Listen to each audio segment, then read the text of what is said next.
얼마 전에 제가 충격적인 신문 기사를 읽게 됐는데 우리나라 아동 비만율이 아시아 국가 중에서 가장 높은 나라가 됐다라는 기사였어요. 사실 전통적으로 우리나라는 비만 문제가 심각한 나라는 아니죠. WHO의 2022년 통계를 보면 우리나라가 일본에 이어서 비만율이 OECD에서 두 번째로 낮은 나라이긴 해요. 그런데 아동 비만율이 이렇게 높아졌다는 건 또 코로나 이후로 배달 음식이 유행하면서 어른들의 비만율도 계속 높아지고 있다는 거는 우리나라도 안심할 수는 없다라는 뜻이 될 것 같아요. 그래서 그런지 서구에서 이미 엄청난 화제가 되었던 기적의 다이어트 약이라고 불리는 오젬픽이 우리나라에서 출시가 되었을 때 우리나라에서도 난리가 났어요. 한 신문 기사에서는 한국인들도 이 약을 먼저 손에 넣기 위해서 휴가를 취소하고 줄을 쓴다라는 얘기도 있었습니다.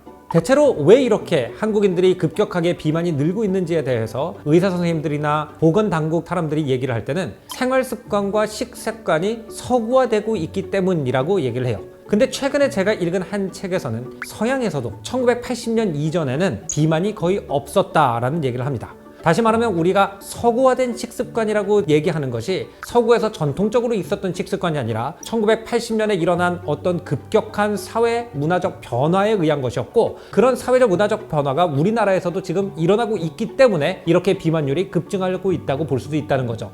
이 책을 쓴 저자는 전에 우리 채널에 출연해서 엄청나게 많은 분들이 호응을 해주셨던 도둑맞은 집중력의 저자 요한하리입니다. 요한하리는 매직필이라는 책을 썼는데요. 어떻게 1960년대, 70년대까지만 해도 비만이 거의 없던 서구 사회가 3, 40년 만에 사람들이 살을 빼기 위해서 약을 사려고 줄을 서는 사회가 됐는지 그 변화를 묘사하는 책을 썼어요. 요한하리의 아버지 그리고 할아버지가 나이가 들기 시작하면서 급격하게 체중이 늘었고 과체중에 의한 합병증으로 돌아가셨기 때문에 자기도 충격을 받고 오젬픽을 처방받아서 맞기 시작했고, 우리가 어떻게 이 지경까지 되었는지에 대해서 조사를 해봐야겠다는 생각이 들었다고 합니다. 그래서 오늘은 요한하리를 줌 인터뷰로 연결해서 어떻게 1980년대와 90년대를 거치면서 서구 사회에 비만이라는 것이 급증하기 시작했는지, 앞으로 어떤 점을 우리가 우려하고 조심해야 되는지에 대한 얘기를 해보기로 했습니다. Korea has not been traditionally a country struggling with obesity. It's traditionally been a very thin country. But that's changed a lot since COVID. Obesity went up a lot. Our Department of Health in the latest report says it's 35%. You say that before 1980s, there was virtually no obesity in the Western world either. I looked up a website called the World Obesity Observatory, where you can put up a map shaded according to different obesity rates in different countries. And I went back to the 1960s. Entire map was blank, including the Western countries, except the US, meaning that every country in the world had between 0 to 5% obesity in the entire world. If you want to see the change that's happened, I really recommend just compare two sets of pictures. I was born in 1979. So look at a picture of any beach in Britain, where I'm from, in 1979. And then look at a picture of any beach in Britain today and just put them next to each other. What you'll notice is they look really different. They look like people from different countries. When you look at the pictures from 1979, almost everyone is what we would now call skinny or pretty jacked, actually, right? And then today, you know, we have very high levels of obesity in Britain, very, very high for children. And you think, that's weird. What happened? Right? And this happened across the entire world. The World Health Organization says that in my lifetime, obesity has more than tripled across the world. This transformation happens everywhere that makes one change. It's where people move from mostly eating fresh whole foods that they prepare on the day to mostly eating processed and ultra-processed foods, which means foods that are constructed in factories out of chemicals in a process that isn't even called cooking, it's called manufacturing food. And it turns out this new kind of food affects our bodies in a completely different way to the old kind of food. There's an experiment that to me just kind of captures the core of how it changes us perfectly. It was done by a brilliant scientist called Dr. Paul Kenny at Mount Sinai in New York. It's a very simple experiment. He got a load of rats and he raised them in a cage. And all they had to eat was the kind of natural whole foods that rats evolved to eat over thousands of years. And when that's all they had to eat, the rats would eat when they were hungry and stop when they were full. When they had the kind of food they evolved for, the rats never became fat or obese. Then Dr. Kenny introduced them to processed and ultra-processed foods. He bought some Snickers bars, he went and bought a load of cheesecake, and he put it in the cage alongside the healthy food. And the rats went crazy for this new food. And they ate and ate and ate and 8. And they all quite rapidly became severely obese. Then Dr. Kenny tweaked the experiment again in a way that feels a bit cruel to me as a former KFC addict. He took away all the American food and left them with nothing but the healthy food. He was pretty sure he knew what would happen. The rats would eat more of the healthy food than they had before, and this would prove that exposure to processed food increased the number of calories you ate in a day. That is not what happened. What happened is much weirder. Once they'd had the processed and ultra-processed foods, the rats refused to eat the healthy food at all. It's like they no longer recognized it as food.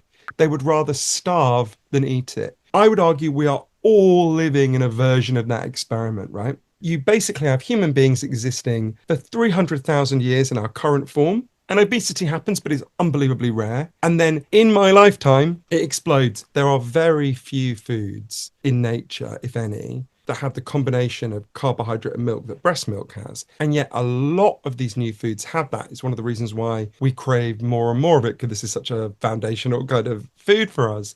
Another way is the food we eat now, this processed and ultra processed food, is profoundly lacking in protein. So some scientists have argued, I think persuasively, like Professor David Raubenheimer at the University of Sydney, we have a hunger not just for calories, but we have a hunger for protein because your body knows you need protein. So if you're eating this processed and ultra processed food, you have to eat much more of it to get the same amount of protein as you would get from just natural food, right? So there's all sorts of underlying reasons why this food is just hacking us in a really weird way. 우리가 대체로 비만을 서구 사회의 문제라고 얘기를 하지만 서구 사회라고 우리가 부르는 것은 굉장히 많은 나라들이 있습니다. 미국 같은 경우에는 국민의 50% 이상이 의학적 과체중이라고 합니다. 그에 비해서 영국 같은 경우에는 미국보다는 낫지만 그래도 심각한 상황이에요. 근데 유럽 대륙 쪽으로 가면 수치가 팍팍 떨어집니다. 이탈리아 같은 경우에는 전 국민의 약 20% 정도가 비만이고 프랑스 같은 경우에는 10%로 우리나라랑 그렇게 큰 차이가 안 나요. 옛날엔 우리가 흔히 서양 사람들은 고기를 많이 먹고 버터를 많이 먹어서 한국 사람들보다 뚱뚱하다 이런 식으로 좀 단순화해서 얘기를 했던 것 같은데 사실 제 경험에는 프랑스 사람들이 버터는 가장 많이 먹거든요. 그래서 어떻게 해서 이 서구 사회 안에서도 미국과 10%의 비만율밖에 나오지 않는 프랑스라는 이 큰 차이가 나오는지도 궁금했습니다. As somebody who's lived in Europe, traveled in Europe all your life, and who has taken enough interest in the question of obesity to write a book about it, what do you think the Italians and French are doing differently than the Brits and the Americans that they are staying so thin? The difference is very simple. French people and Italians still cook meals from original ingredients from scratch, whereas Americans very rarely do that now. In fact, 70% of the calories that the average American child eats in a day come from ultra-processed foods, so foods that have been put together in factories using chemicals. Sorry, you said 70 and not 17. 70% of the calories they consume in a day. It's staggering. I was raised eating processed and ultra-processed foods. I would have been more than 70% when I was a kid, right? I grew up in a working class family. My mother and my grandmother who raised me were very busy, very stressed out, and that's the food we ate. Overwhelmingly. I had a real low point of my life was shortly before Christmas in 2009. I went into my local branch of KFC in East London where I lived. It was lunchtime and I said my standard order. And the guy behind the counter said, "Oh, Johan, I'm really glad you're here." And I was like, all right. And he went off behind where they fry all the chicken and everything. And he came back with a massive Christmas card in which they'd written to our best customer. And everyone had written these like personal messages to me. And one of the reasons my heart sank is I thought, this isn't even the fried chicken shop I come to the most. What's happening here? If you grow up on this diet and it seems normal to you, which it did to me, and profoundly undermines your ability to learn or experience the natural signals that tell you that you're full and you should now stop eating. You take Japan as a rare example of a country who achieved the economic prosperity without having a significant increase in obesity, and you dedicate your last chapter to Japan. What have you seen there that you think could be implemented in the rest of the world to fundamentally address this problem of spreading obesity? Japan is the only country in human history that got rich without getting fat. The core of it is that Japanese people have vehemently resisted processed and ultra-processed foods. They have successfully kept them out of their culture. So one of the things they do is every single school in Japan has to employ a nutritionist. That nutritionist's job is to design all the school meals, supervise the school meals. You can't bring your own food into the school. You have to eat this food the school prepares. And there is no processed food at all, ever, in their schools. It's all prepared fresh from original ingredients. And then that nutritionist uses that fresh food to educate the children to enjoy eating healthy food. I've got to tell you, if you're used to British and American schools, it's a really weird experience. And the food was amazing. I mean, it was more like going to Nobu than like anything I ever ate in school. And these kids, they use this to educate the kids. And, you know, okay, now you're eating protein. What does that do? Makes your bones healthy. Now you're eating carbohydrates. What does that do? It gives you energy. One of the funniest experiences I had for the book was I was speaking to the kids, obviously, through a translator. And I said to them, you know, what's your favorite food? And the first kid, I think, said, oh, I love broccoli. And I was like, okay, this little freak, right? The next kid was like, oh, I love white fish. And I was like, so Karen, all the kids are like describing this healthy food. And I said to my translator, are these kids taking the piss out of me, right? Well, they love broccoli and white fish.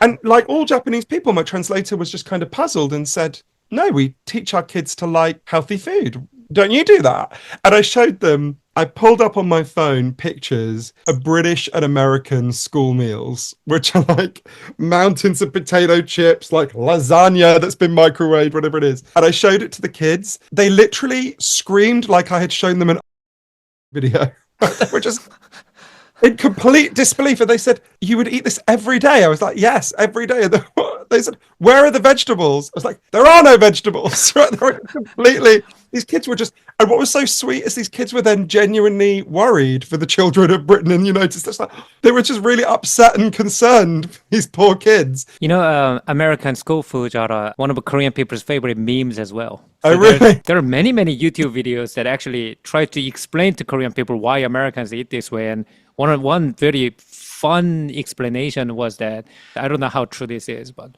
because America is a litigious culture, and because fresh vegetables, sometimes they go bad. And if it goes bad, and if the company that supplies the school gets sued, they get sued for like millions of dollars, they lobby the government to let them categorize any vegetable flavored sauce as vegetable. I don't know if this is true. So no, it's true. Ketchup is in Nevada, for example. Ketchup is legally classed as a vegetable. So if you have potato chips with loads of ketchup on it, you've had 2 portions of vegetables, right?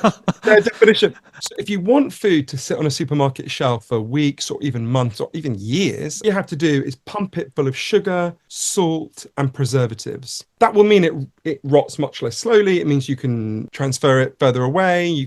It can sit on the supermarket shelf much longer. Also means it has a devastating effect on your health, but it saves these companies money. Poorer parts of Vegas, where I spend a lot of time, if you live in North Las Vegas, right, there aren't even any supermarkets nearby, right? You shop in local corner stores which have no fresh food of any kind, no fruit, no vegetables. If you're lucky, there'll be tinned vegetables, but no one really buys them. What they have is cheap processed food. So it's an economic issue. A lot of people live in what are called food deserts, where there's no fresh food available to buy at an affordable price. This incredibly healthy diet that Japanese people have is also a recent innovation. If you go back to the 1920s, Japanese people had one of the most unhealthy diets in the world. It wasn't a diet that caused obesity, but it was a diet that caused malnutrition. It was very low in protein. They had very little fish consumption in Japan in the 1920s, bizarrely. Mm-hmm. So it's really important to understand it's not like these things are fixed. They evolve over time and they can radically change over time. Just like Britain's diet has radically changed in my lifetime for the worse, Japan's diet has radically changed in the last century dramatically for the better. We can change these things if we want to. 제가 신문 기사를 찾아보니까 오젬픽이 우리나라에서 승인됐다라는 기사가 2024년 약 4월 정도부터 나오기 시작하고요. 2024년 10월에 우리나라에서 실제로 판매가 되기 시작하면서 살을 빼는데 어려움을 겪고 있는 사람들, 그리고 과체중에 대한 합병증을 두려워하는 사람들이 이 약을 얻기 위해서 줄을 서고 있다라는 얘기를 들었어요. 요한하리의 책이 다른 비만 관련 책보다 신금을 울리는 이유 중에 하나가 요한하리 자신이 과체중과 씨름을 하는 분이었고 실제로 오젬픽을 몇 년간 맞으면서 그 경험에 대해서 썼기 때문이라고 생각을 하는데요. 오젬픽을 직접 맞아본 경험은 어떻고 또 우리나라보다 몇 년 일찍 이 약이 출시된 서양에서는 다이어트 약이 어떤 식으로 소비되고 있고 사회적으로 어떤 반향을 일으키고 있는지에 대해서도 궁금했습니다. So, on a personal level, what was your journey like using Wegovy to control your propensity for obesity? And what do you think was some of the social effects of Wegovy being on the market in the Western world that we might have to anticipate for the Korean society? But when I started taking them, it's such a weird feeling. So the way they work is, if you ate something now, after a little while, your pancreas will produce a hormone called GLP-1. And GLP-1 is just part of your body's natural systems going, hey, you've had enough, stop eating. It's the brakes, like the brakes on a car. But natural GLP-1 only stays in your system for a few minutes and then it's washed away. What these drugs do is they inject you with an artificial copy of GLP-1 that instead of sticking around for a few minutes, stays around for a whole week, which has this kind of incredible and bizarre effect. I'll never forget, 2 days after I first took Ozempic, there's a diner just around the corner from where I live. I went in and every morning I used to go there and I would order, again, embarrassed to say, a huge chicken sandwich with loads of mayonnaise, right? And normally I would eat that really quickly and I would still be hungry. I would have some potato chips. I went in, I had like 3-4 mouthfuls and I was just full. I didn't want any more. And I'm thinking, this is really strange. Most diets we remember, anyone who's ever tried it knows, you're hungry, but you deny yourself. You go, oh, I'm not going to have it. That is not what these drugs do. You are not hungry, right? Or your hunger is dialed down dramatically, which is why you lose just huge amounts of weight really quickly. I mean, a lot of people who traditionally minded people looking at people lining up to get this drug might say, hey, why don't you just eat less and go out and run a few miles? Also, if you look at TikTok influencers or, fitness influencers on Instagram, they propose all sort of dietary changes or simple exercises you can do 15-20 minutes a day to burn a lot of calories. Why do you think most of those efforts fail? Really important question. And the question of diet is now one of the most studied questions in science. So I think what we need to do is go to the evidence and really go through it very, very carefully. So the evidence on dieting is really clear and unambiguous. In the short term, if you burn more calories than you consume, you will definitely lose weight, right? You just have to understand the laws of physics to understand that, right? So if you go back 20 years, people said the science of dieting is completely settled. Look at the thousands and thousands of studies that put people on diets and they lose weight. But Professor Tracy Mann, who I explained, she began to do kind of breakthrough research on this in the year 2000. She looked at these studies and she said, well, hang on a minute. All these studies look at dieting over a 3-month period. You cut your calorie consumption, you increase your exercise, you lose weight. You lose weight for 3 months. But then the studies stop and they kind of assume that you just stay at that lower weight forever. But she thought, well, I know a lot of people who go on diets and they generally lose weight at first and then regain the weight. So she then looked at the time, there were only, I think, 26 studies that had looked at dieting over a longer period, up to 2 years. And when you look at it over a longer period, what you discover is very different. Only about 20% of people, when you get to the 2-year period, successfully keep the weight off. Now, it's really important to say 20% is not 0%. That's quite a significant number of people, 1 in 5. One of my closest relatives lost an enormous amount of weight through diet and exercise. Everyone should try that first. But that leaves us with 4 out of 5 for whom that method doesn't work. And it seems so counterintuitive. You go, well, why wouldn't it work? And again, there's a huge amount of scientific research on this. So what we know is as you gain weight, all sorts of changes happen in your brain and the rest of your body that make it harder to go back to being a healthy weight. So as you gain weight and then you try to lose weight, your body will fight really, really hard to retain that excess weight. So let's imagine that you had a twin brother and your twin brother now gained 100 pounds and then lost that weight. His body would fight to bring him back to that higher weight. So you would be able to eat far more calories than he could and remain at a healthier weight, right? And you think, well, why would that be? Given that obesity is so bad for us, why would evolution endow us with this mechanism that makes us sick? It makes no sense, right? Mm-hmm. Until it was explained to me by many of the scientists who worked on this, like Professor Michael Lowe at Drexel University in Philadelphia. The circumstances in which we now live, where there are just abundant calories all around us all the time, never existed in human history, or except for tiny rare moments. So nothing in our evolution prepared us for that, right? Our evolution did not prepare us to be constantly surrounded by food. What our evolution did prepare us for was something very different, and something that was very common in human history, which was the risk of famine. If you think about the history of Korea, right? Very, very recently, and the history of Britain, if you go back, just 400 years, essentially all of human history up to that point, the danger was not that you would be surrounded by far more calories than you could eat. That wasn't a danger. That never happened. The danger was that pretty soon there were going to be no calories at all. In that situation, it makes perfect sense for evolution to make you go, oh, wow, if there's enough calories around, gain them. And when you gain weight, hold the weight, right? Fight to hold the weight. If you imagine that a famine happens, tomorrow, if I was at my fattest, Timothy Chalamet and Kate Moss are going to die in week 1, and I would have still been alive in week 7, right? I would have buried Kate Moss and Timothy Chalamet and cried over their bodies, but I would have still been standing, right? So you can see in a situation of a famine, evolution is endowed us with a very sensible strategy. Hold on to the weight. But now evolution is preparing us for a famine that is not going to come. 1960년대부터 지금까지의 연예인들을 쭉 나열을 해보면은 우리가 원하는 이상향은 점점 더 말라가고 있다고 합니다. 그렇기 때문에 아이러니하게 이 오젬픽이 많이 소비되는 곳 중에 하나가 실제 과체중 때문에 당뇨병이나 심장병을 두려워해야 되는 사람들도 물론 있지만 할리우드 배우들이 거의 대부분 오젬픽을 투약하고 있다는 내용이었어요. 그래서 요한하리는 이 책에서 오젬픽이 과체중 때문에 질병을 두려워하는 사람들의 치료약보다는 더 멋진 복근을 보여주고 싶은 사람들의 허세용 약이 되어가는 것에 대해서도 우려를 표했는데요. 실제로 과학자들과 얘기를 해보니까 살이 엄청나게 찌는 것도 건강에 안 좋지만 강제로 약을 가지고 살을 빼는 것은 더 안 좋을 수 있다라는 충격적인 이야기가 있었습니다.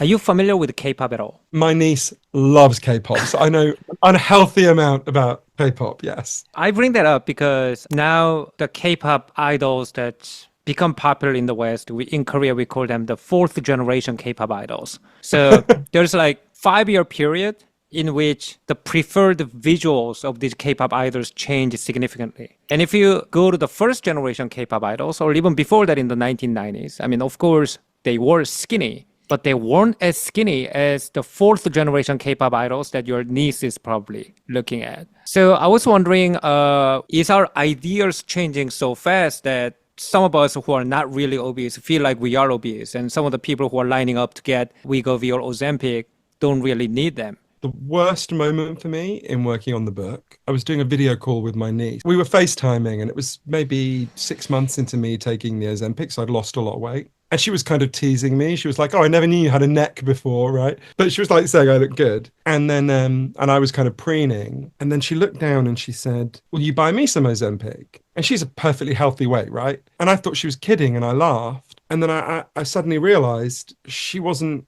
kidding.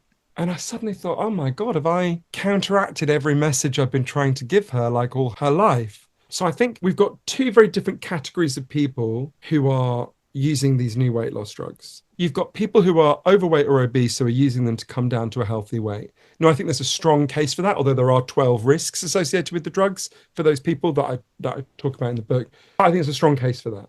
Then you've got people who are a healthy weight, or indeed, as you say, skinny, who are taking them to be super thin. For those people, I would really strongly urge them not to use these drugs. Now, look, women in particular are made to feel terrible about their bodies, whatever they do. They're insulted, whatever they do. So I'm not judging anyone in that position. I have a lot of sympathy for them. But I would urge them not to do it because there are health risks associated with being very thin. Being very thin is also very bad for you. There's for all sorts of reasons. And I was recently on a TV show with one of the Real Housewives of New Jersey, the American reality show.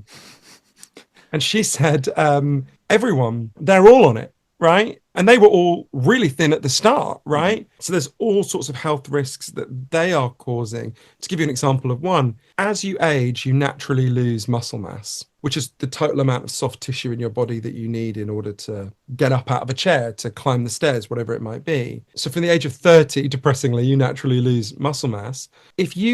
Any way you lose weight, you also lose a lot of muscle mass. If you are going into the aging process with artificially low amounts of muscle mass, you are at big risk as you get older of not being able to get out of a chair, of not being able to climb the stairs, of being very weak. It's a condition called sarcopenia. You're at big risk of being more likely to fall over. When you do fall, you're more likely to break your bones, your hips. And that's just one of many risks of being too thin, the risk of malnutrition, a risk of eating disorders. So I'm very, very worried about that. And this new fetishization of extreme thinness has a whole kind of cascading effect on the society. I mean, I think about the crazy situation we're in when I first learned about Ozempic at a party that was thrown by an Oscar-winning actor. Everyone was really thin, right? Yet publicly, they're all just saying, oh, we went on a diet, you know, I discovered Pilates or whatever. And almost no celebrities who've lost a huge amount of weight are being honest and saying, look, obviously, I've lost this weight through taking these drugs. I mean, my friend Oprah Winfrey, who's been a big champion of the book, has been one of the very few people who's come out and said, look, we need to talk about this. I am taking these drugs. They've improved my health. But it's very, very few people who are doing that. So what do you see happening in the future? The hopeful scenario is, you know, there's this whole trend of eating healthy on Instagram. Now they, you know, are aware of, you know, importance of eating protein or, the health benefits of having fresh avocado or broccoli with your breakfast or not eating carbohydrate as the first thing in the morning. And a lot more people are now following health trends pioneered by people like Dr. Peter Attia, you know, who wrote Outlive, and those information is being diffused to a general public. So do you see the world going more of that way? Or do you see the world in which now we have Ozempic, we can manage our health effects by injecting ourselves, so now we are liberated from this constraint of eating healthy food, we'll eat whatever we want, and we're going to cure ourselves with the drugs afterwards? I think there's a range of scenarios. The best case scenario is that the drugs continue to be judged to be broadly safe. They become much cheaper, which will happen pretty soon because Ozempic will go out of patent in 7 years' time.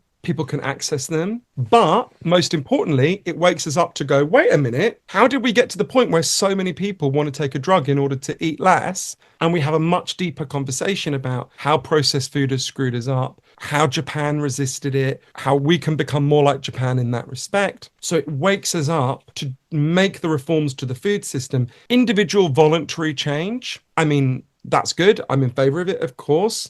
But there are very few instances where major public health improvements happen just through individuals waking up and learning information. It's just not how it works. If you look at smoking, right? My mother smokes 70 cigarettes a day. A photograph of me and her when I'm a baby, when I'm 6 months old, she's breastfeeding me, smoking and resting the ashtray on my stomach. And this, when I discovered this photo a few years ago, I showed it to her. I thought she'd feel guilty. She said, "You were a difficult baby. I needed that cigarette." It was completely unrepentant. That was considered completely normal when I was a baby. Back in the 70s and 80s. Yeah. Exactly. 1970s Scotland, that was what you did, right? Mm-hmm. Today, people would ring the police if they saw someone doing that, right? How did we go from, when I was a kid, 50% of British people smoked, it caused a public health disaster. Now it's about 17%. And very, very few young people smoke cigarettes. Okay, we've got an issue with vaping, but, you know, almost never see young kids smoking cigarettes now, right? How did that happen? It didn't happen because just individuals made changes, though, of course, that was important. It happened because we had a huge public health strategy. We massively increased taxation on cigarettes. We banned smoking indoors. We did just a huge array. We made it free and available for people to get smoking alternatives like nicotine patches. All sorts of really big changes. So we need to follow that example. We need to wake up. But let's be really honest, right? That is too late for me. I'm 46 years old. A radical change in the food supply system, I'm passionately in favor of it. We should not tolerate our children and our grandchildren being screwed up and having their whole brains, bodies, and appetites altered by processed and ultra-processed food. But I can't wind the clock back to when I was a baby, being exposed to smoke as well. I can't wind the clock back and undo that. So for me, I've got to make a choice about whether to take these drugs or not.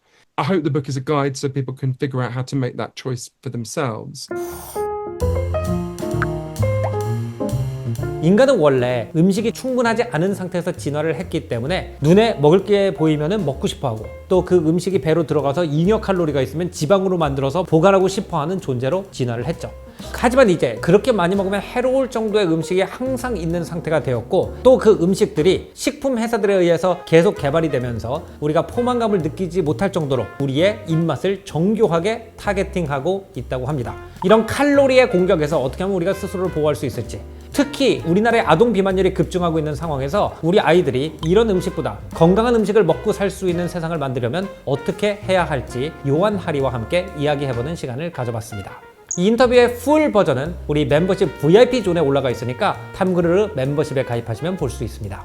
그리고 이 인터뷰를 하고 책을 읽고 제가 느낀 점, 또 한국 사람들이 기억할 만한 핵심적인 인사이트를 정리해서 다음 주 수요일에 라이브를 할 예정이니까요. 라이브에도 많은 접속 부탁드리겠습니다. 오늘 조승연의 탐구생활은 여기서 마무리하고요. 다음번엔 더 재밌는 문화 역사 이야기로 찾아뵙겠습니다. 안녕히 계십시오.